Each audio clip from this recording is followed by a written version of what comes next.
Hi there, it is retirement day 37. I apologize. Whoa, spill the coffee. I apologize if the lighting doesn't seem quite professional. I can't have any lights on right now, as you can see. I have my eyes dilated. There's some kind of problem with one of my eyes. And so they have to dilate your pupils, which I've never had done before.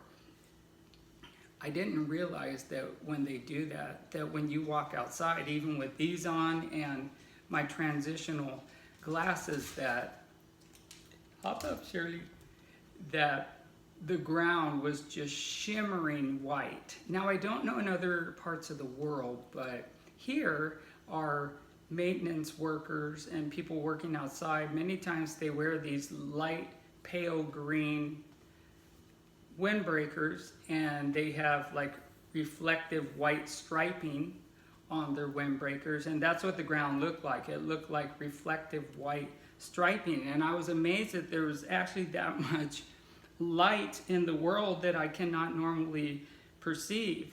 Now, I'm curious what it would have looked like on an overcast day coming out. I think it would have still been bright. So I have to hide out in my house for a number of hours. I can't be out in that light. I got to be careful because my eyes will be very sensitive. Well, the man who looked at my eyes, the ophthalmologist, he doesn't see anything out of the ordinary. Nothing unusual. Structurally, I don't have a detached retina. I don't have any unusual things going on, no kinds of tumors or anything out of the ordinary. All he thinks it is some kind of optical migraine thing going on. Now, when I was younger, I had a lot of migraines, and I've had optical or eye migraines before, but this is a symptom I've never had. And he said, well, just part of the aging process, you might be having something new, some different kind of thing going on with one of your eyes. He said the only thing that makes it unusual is that it's only occurring in one eye, but structurally everything looks really good. And he said that my eyes, in fact, look quite healthy for someone of my age. And well, he was focused on one part. He said, you know, everything's looking real good in there.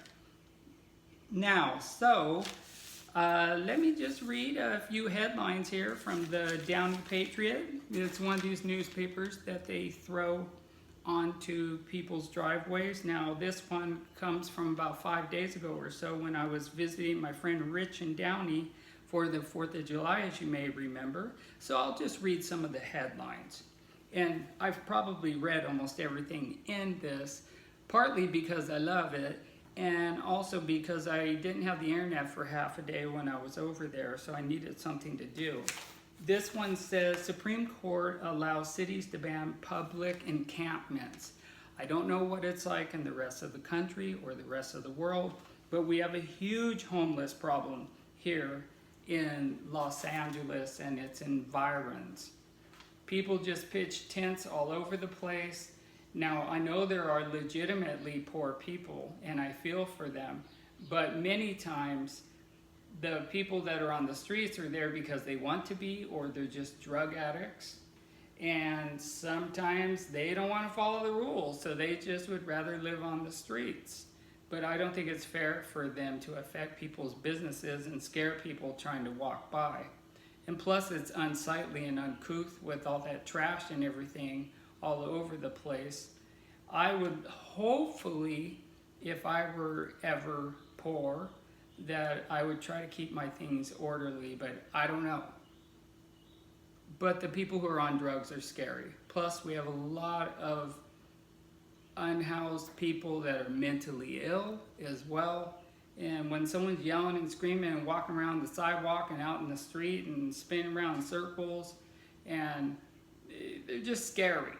So I'm hoping this will help keep some of that component a little more in check.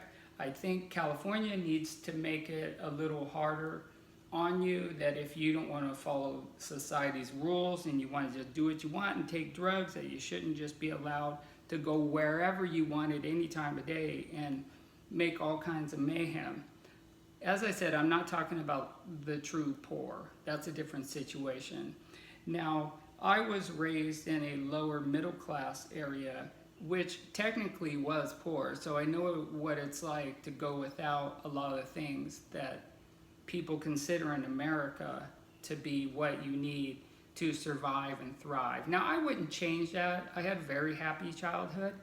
But before I keep going off on a tangent, let me read another headline here. This one says, police kill man who allegedly pointed weapon at officers. Now, when I read this, it was a guy who had some kind of dispute with a neighbor. And this is a sad situation because what was going on was the neighbor behind this guy was, I think he was about 24, and he was living with his parents. And the guy who lived behind them, their backyards were facing each other. He told them to knock it off with the fireworks because it was scaring his dog. And so that guy got really upset, and he was dealing with some kind of mental issues too. So when the police were called out, then this guy had, I think it was just like an air pellet gun? What's it called? I forget what they call this thing, but it's not something that'll kill you, but it looks like some kind of gun or rifle or whatever. And so he pointed it at the police and they shot him dead. This didn't have to happen. And this is another thing that ties in with what I was saying earlier about the mentally ill. And what do we do for people like this? Now, when Ronald Reagan, a former president from the 1980s, when he was governor of California, he's the one who made it much more easy for people to leave mental hospitals, and they ended up on the streets. Now, this guy's not on the streets, he lives with his parents. But I think that if we look at the left and how when they were doing the whole defund the police movement, and they were wanting more social workers and people who could go and talk to these kinds of folks and help them to calm down and get them what they need, I think that really was a step in a positive direction. So I think they should have had someone like that with them, with the police, and so maybe could have tried to talk to this guy. But then again, if someone's pointing a weapon at you, do you really want a chance being shot dead? Well, that's all I have to say about that. Let's see what else we got here in the Downey Patriot. On the front, there's also a series of concerts in the park that they do. We have the same thing in our city, concerts in the park in summertime area, time of year. Also, council delays decision on downtown mural. Well, I don't remember reading about that one. This is hard to read, but I'm trying to entertain you here. I guess I'm trying to pass along some of the love that I have for this paper to you. These are the obituaries. Didn't look at that either, though I would look at it. I'm always curious to see who has passed away and what did they do during their lives. And then they have summer updates from Mayor Mario Trujillo, and it's just talking about general safety and whatnot, and how to stay hydrated, and gosh, I really can't read right now. It's really hard for me to see that, but I do have a friend here who wants to visit, and his name is Snoopy. Yay, oh, sorry, Snoopy. Here, let's get you up on your legs. There you go. Now, I told you yesterday that Snoopy does have something growing out on the side of his head, and once he stops giving me kisses, maybe you'll be able to see it a little bit. Or it's on this side right here. And maybe if I just picked him up and brought him over to the camera, right? Just for a second. You can see, now he has an appointment for that coming up. Hold on, putt. And, sorry, Snoops. Maybe you can see on the side of his head, it's not the same Here's the cute side, and then there's the problem over there on the right. Just to the right, if you look to where moving my elbow, yeah, he has some kind of lump there. We don't really know what's going on.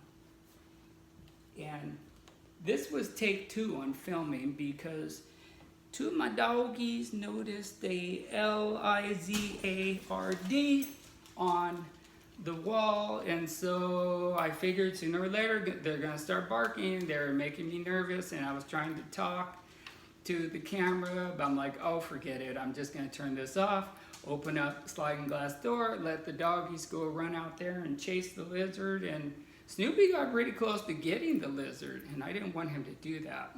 Now, we have big lizards here in Southern California, and they come out in the summertime, and there are plenty of them. When he was a puppy, hold on, Rex, he used to be able to catch them, and he would just trot around with them in his jaws, but he wouldn't actually hurt them. But the other 2 dogs, especially Shirley, I could not say the same. Now, I better put Snoopy down because Rex is trying to pretend that he sees something outside, and he's wanting to bark to get Snoopy off my lap so he could get up on my lap, huh? Okay, come here, Rexter. There you go, hop up. There you go. It's the famous All-American Rex. That's right. Let me sip my coffee here. So it's a hot one outside right now, and we're just going through a heat wave. That's fine with me. I don't have a problem. Plus, I'm stuck indoors until my eyes go back to normal. It's going to take like 4 or 5 hours, I think. So I'm going to sign off, and I guess I'll just, I guess I could turn the radio on. There's not much I could do. And my mom said that she's doing a lot of cleaning in her house right now. So I'll just go around cleaning. I got to keep myself busy. It's hard to read anything right now, and because my pupils are so dilated and I can't have any lights on. So I think this is pretty much going to wrap up day 37, keep myself busy a little bit.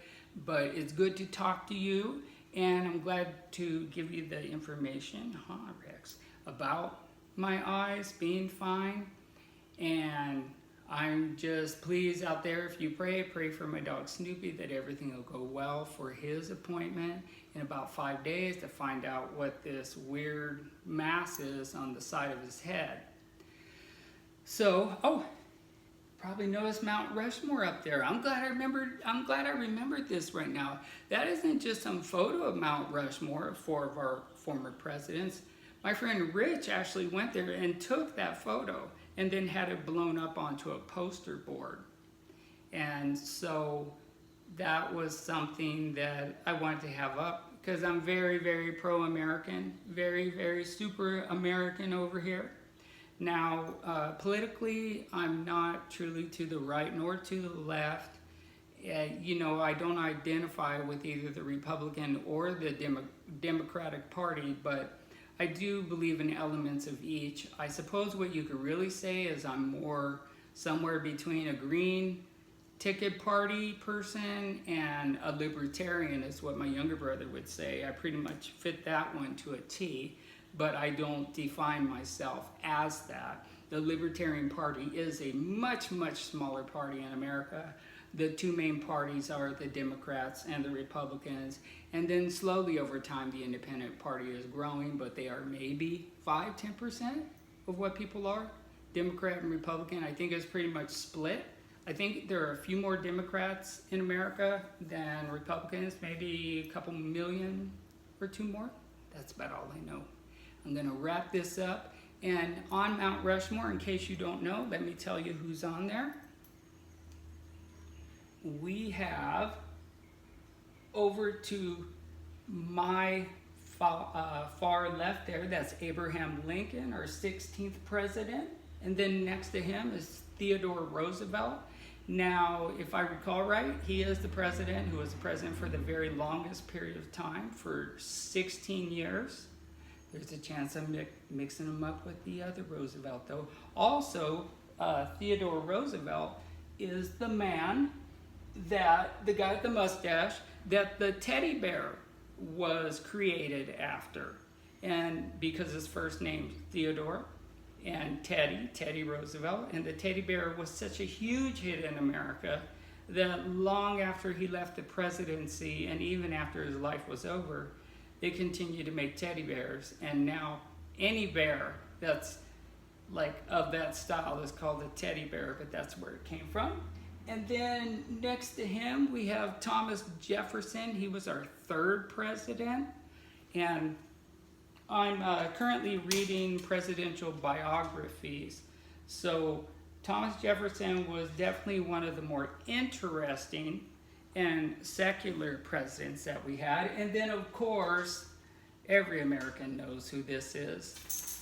On the far side over there, that is the wonderful George Washington, General Washington, who did end up becoming the first president.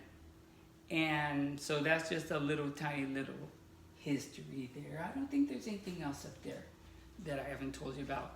And I will wrap that up. Day 37. I hope you enjoyed listening to this as much as I enjoyed making it. And I shall see you tomorrow. Let me go over to the camera. And hasta mañana from day 37 of retirement.